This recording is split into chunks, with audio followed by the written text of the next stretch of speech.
Look, I have to admit when I'm wrong. As unpleasant as it is, sometimes the facts and data just disprove our existing beliefs. Today is one of those days for me, I'm afraid. I was wrong about EV fires, and I was wrong about gas car fires. I've seen countless comments about EV fires, and you've all sent me videos from people obsessed with lithium-ion battery fires and how bad they are. But I didn't listen. I was biased. I didn't go for it. And so I want to apologize.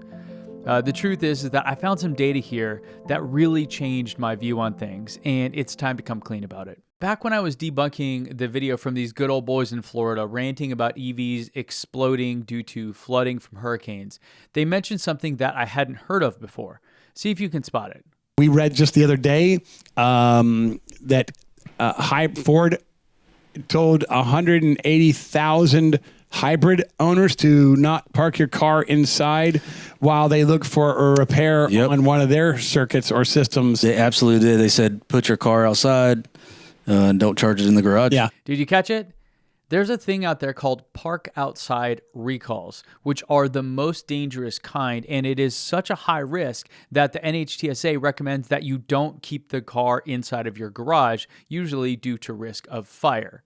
But I think they were actually a little confused here because there is no Ford recall that I could find of 180,000 hybrid owners asking them to park it outside. Instead, there was a different recall for 180,000 vehicles from several different automakers in Pennsylvania that were asked to park outside. Now, this one was affecting Hyundai, Kia, Jeep, and Lincoln primarily, and it was all about a fuel leak that could cause a fire. But if you're like me, you hadn't heard this term before, a park outside recall. A park outside recall, as I mentioned, is a safety notice issued by the automakers advising vehicle owners to park their cars outdoors and away from structures due to the risk of fire. So this way, your house doesn't burn down like this woman's house almost did when her Nissan SUV that was parked outside caught fire and exploded. And yes, this was related to a recall, and you can see the devastation here. Now, the vehicle was just sitting there. It wasn't on. They weren't driving it. They weren't in an accident. It was part of one of these park outside recalls that led to a fire, and thankfully, it was parked outside. As you can see, it's a good idea to do that if you're affected by one of these. Another example is this woman who was driving along with her 3 daughters when her minivan started to pop and make weird sounds, and she started to see smoke, seemingly for no reason. That's insane. You can see how it's exploding right there. This minivan, they were just going to the park and just out of nowhere, it just caught fire. Again, it's one of those things that these park outside recalls tries to highlight of how insanely dangerous it is for these gas cars. Now, thankfully, everyone got out okay in this situation, but that's not always how it ends up. And perhaps the most tragic of all of these situations where a car catches on fire, we have the owner of a BMW who left it outside while he went inside his buddy's house with his 4 dogs inside, only later, after a few minutes, to see an orange glow coming from the window and to return to probably the most tragic scene that any of us could imagine. Now, it's really terrible to see how faulty engineering in gas cars can needlessly take lives like this. So it really got me thinking about these types of recalls and what the data might actually say if we had it. But the narrative out there only seems to be focusing on EV fires, right? They're the deadly ones, right? I mean, just look at this insane fire at the Luton Airport in the UK from this environmentalist channel, Jeff Buys Cars. This guy, Jeff, was really, really concerned about this fire at the Luton Airport, and it just killed the EV market, which I think he's really happy about because according to him, EVs are the worst thing in the world. And of course, that's really what's causing climate change. EVs, not gas cars. Well, it turns out the issue here actually was a diesel-powered Range Rover Sport, which had suffered an electrical fault or component failure, according to the Bedfordshire Fire and Rescue Service, the BFRS, and their investigation that they just put out the report here in October 2024. And this fire was actually insane. It affected almost 1,200 vehicles. So imagine 1,200 vehicles lost due to something that was likely listed on one of these park outside recalls or another recall related to fire risk from a combustible vehicle like a Range Rover Sport. But everywhere I look online, all I get is people telling me that my EV is going to catch fire at any instant and it's going to be such a hot blaze that it'll take the fire department hours to put it out. I did what I do, and I was able to scrape all the recall data from the NHTSA website here in the US and look for all the recalls going back to 1966 that had anything to do with fires. And you might honestly be kind of surprised about what I found here. So looking at our data, and I'm just going back to 2016 when EVs really started to come on the scene, because really that's the concern here, is that EVs are, the major culprits. We find that since 2016, we have 17.7 million vehicles affected by recalls related to fire. Now, this is almost entirely non-EVs, as it turns out, since I filtered out brands like Tesla and Rivian. And if I add them back in, we actually still have the same exact amount, because in the data set I have, which is all of the recalls from the NHTSA, none of them in the description for any of the EV brands out there list anything about fire risk. They're all other kind of cosmetic or other functional issues, but nothing related to fires. Now, remember, what we're looking for, though, are park outside recalls. These are the most serious ones, the most dangerous, that could lead to really devastating consequences, like we've already seen here for anyone with an internal combustion engine vehicle. Well, since 2018, when they first started issuing these park outside recalls, we can see that there's over 10 million vehicles affected by these park outside recalls. That is an insane amount. For context here, we have maybe around 4 million total EVs on the roads today in the US. And so that's more than double the amount of gas cars with the highest type of fire risk out there from these gas car makers. And they don't even want you to park it inside the garage. That's how dangerous it is.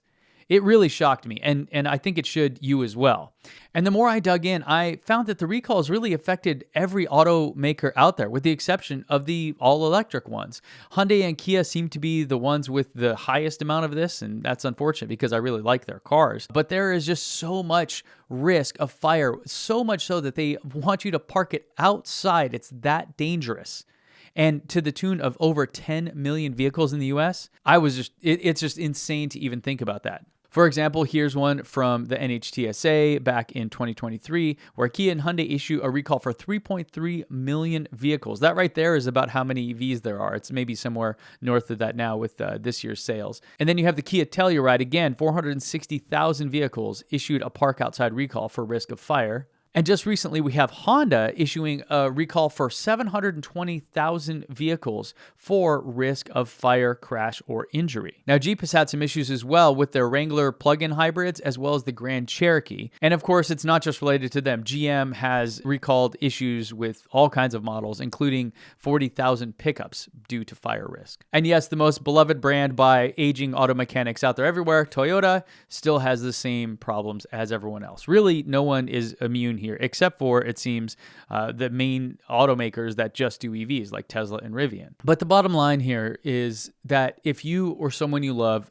owns or drives a gas car, you're in danger, and you need to let them know. Share this video with them and let them know that EVs are so much safer. It's a serious concern that they need to think about this holiday season, whether or not they celebrate the Happy Honda Days or Toyotathon. We have to start shifting this narrative to reflect the accuracy of the data, which clearly shows that you are at such greater risk of being in a car fire if you're in one that literally is a combustible vehicle. But before we go, can we talk about this myth that EV fires are so much hotter and harder to put out than combustible vehicles? And that's really the issue. It's not that they're far less likely. It's that if they do catch fire, then it's going to be hotter and worse. Let's do a thought experiment here for a second. And it's going to be a dark one, so stick with me. Let's say you get into an accident. You're trapped inside, unconscious in your vehicle. Your car ignites. If you're in an EV fire, and it truly is hotter and more intense than a gas fire, it would mean that it lights out for you in seconds, maybe 30 seconds, and that's it. That's the end of the road. Whereas if you're in a combustible vehicle, you'd potentially sit there and burn for hours before everything went dark. Now, which one are you going to choose if you knew it was the end? I found this argument so silly that I thought it kind of sounds like arguing which type of shark you'd rather be eaten by. Shark attacks are extremely rare, but yes, they are traumatic.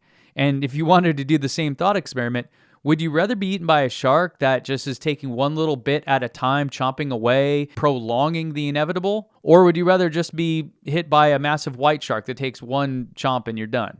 But just to bring this back to reality here versus this fiction that people want to spin out there and these hypotheticals, we actually have some data on this, on EV fires, thanks to the NFPA testing done in 2023. Now, they have a report here titled Water Spray Fire Suppression Test Comparing Gasoline-Fueled and Battery Electrical Vehicles. Gasoline is the combustible kind, the kind that explodes and catches fire. That's what gasoline does. Now, in the test, they looked at the impact of fires from combustible vehicles versus electric and the risks that they pose in enclosed spaces with sprinkler systems, like, say, in the Luton Airport parking garage. Now, their findings? The overall conclusion from the test is that a fire in a battery electric vehicle does not seem to be more challenging for the drencher system design, given these requirements, than a fire in an ICE vehicle, that's the combustible one, of comparable size. One concern is raised: a flammable liquid fuel spill fire could involve adjacent vehicles due to its intensity, and as the liquid spill could spread under adjacent vehicles.